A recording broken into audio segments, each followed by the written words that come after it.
Well, hey everybody. It's Monday, and today is not going to look exactly like what I wanted it to look like. Welcome back to my channel. Um, I had some fun content planned for today. Um, I was going to do something a little bit more uplifting than what's going to end up happening here, but sometimes life happens, and sometimes there's messy stuff, and this is messy stuff today. I have suffered with anxiety, depression, and panic attacks for as long as I can remember, basically. It got worse around the time my youngest child was in kindergarten, and she's 33 now, so it's been going on for a long time. This morning, I fought off a vicious panic attack, and am not going to be able to function today like I would like to be able to function. For me, a panic attack will start out as dizziness, and I will get so hot that I think I'm going to pass out. My breathing becomes erratic, and sometimes there's uncontrollable crying involved. Usually, there's a reason for it. Um, we've got some family stuff going on right now that's upsetting, and I think that was part of what's going on with me today. But I just wanted to be honest and transparent and say that, sometimes this happens, and when this happens, you have to take care of yourself.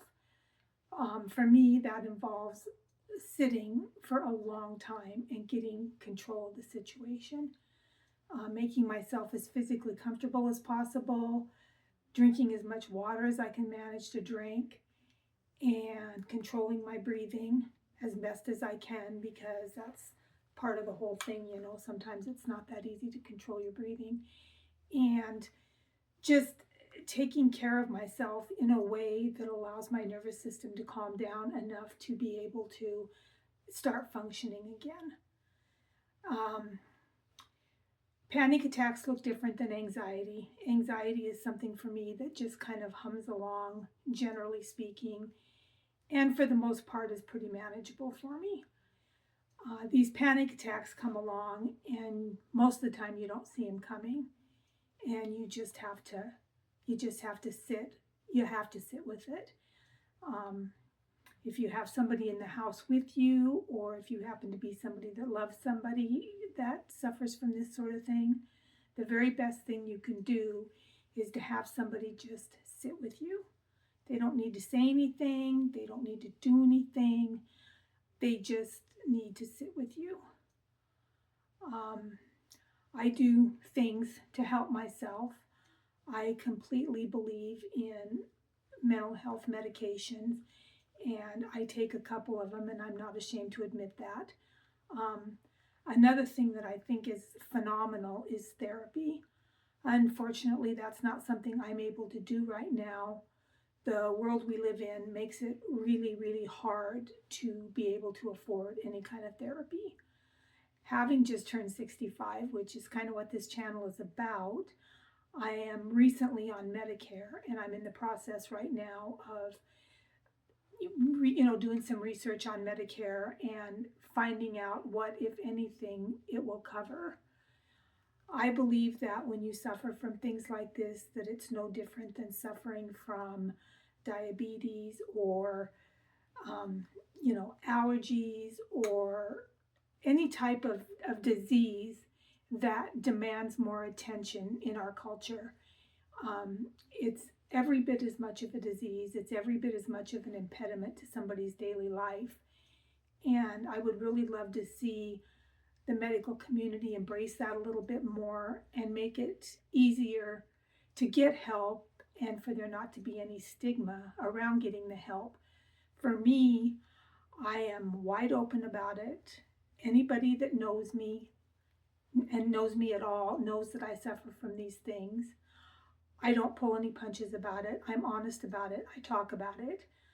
The one thing I do though is I try super, super hard to not make it anybody else's problem when I have something like this go on. So, um, And maybe that's a good thing and maybe that's a bad thing, but that's just one of my coping mechanisms because I don't, life is hard enough for me when something like that goes on without it disrupting the lives of everybody around me. So I really try, not to make it anybody else's problem. But it throws a wrench in the day, it changes your plans, it keeps you from being the productive person that you really want to be. And people with anxiety and depression tend to be overachievers. They tend to be, you know, perfectionists and those sorts of things. And so when you have a day like this, that just adds one more layer to the stress. Um, so this is something, like I said, that I've suffered with since I was 28 or even before I was 28. And I think that the genesis of my situation involved um, having some fears exacerbated in me when I was a young child, involving some family members who were the best family members ever, the best loving family members ever, but way too over involved in politics and talked way too much about things such as Russian takeovers and communist takeovers and those sorts of things. And those tough subjects were talked about in front of us kids, and they shouldn't have been. I remember laying awake at night as a child listening for the Russian soldiers to come marching up the streets. So as a child, I was terrified, and as a child, I was anxious. And I think that led to it. And hand in hand with what I have going on, with my anxiety, my depression, and my panic attacks, I also have pretty rough health anxiety. And it's funny how you can look back in your life and say, I wonder where that started, but I can pinpoint that exactly too. I was probably, I don't know, 12, 13 years old, and I read a comic book about a girl that got cancer. And I can still see the page of the comic book. I can still remember where it was when I read it. I can still remember how it made me feel.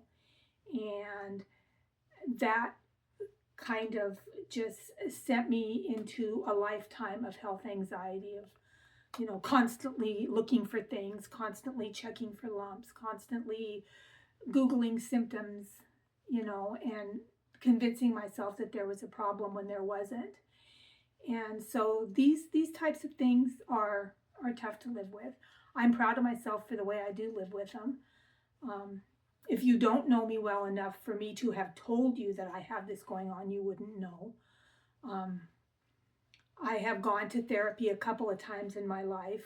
The first time I went, all this lady wanted to do was breathe with me. Well, I'm sorry for you, those of you that believe in the breathing, but that did absolutely no good. And then I was able to find a therapist that I did bond with really well, but the health care I had at that time only allowed 3 visits a year, and it wasn't financially feasible to do any more than that. I think that everybody should be in therapy. I think that it would help everybody and anybody. And I hope that I'm able to find some way through the Medicare system to get a little therapy, because even though what goes on with me from time to time doesn't erase the happiness in my life, it doesn't erase the joy in my life, it doesn't erase the happiness and joy I feel spending time around my husband and my family and my grandkids. It just sometimes just quite frankly knocks the crap out of me every once in a while. And today's one of those days. So there's not going to be any fun content today. There's not going to be anything like that. All that's going to happen today is I'm going to get through the day, and that's going to be enough. So if any of you guys out there can relate to this at all, mention it in the comments. I'd love to hear other people's take on this. And if you think my idea for my channel is interesting, most days it's going to be more fun than this. Please, I'd love it if you would subscribe. So I'm going to go now, and I'm going to go through the motions. I'm going to get through the day, and tomorrow's going to be a better day. Bye, y'all.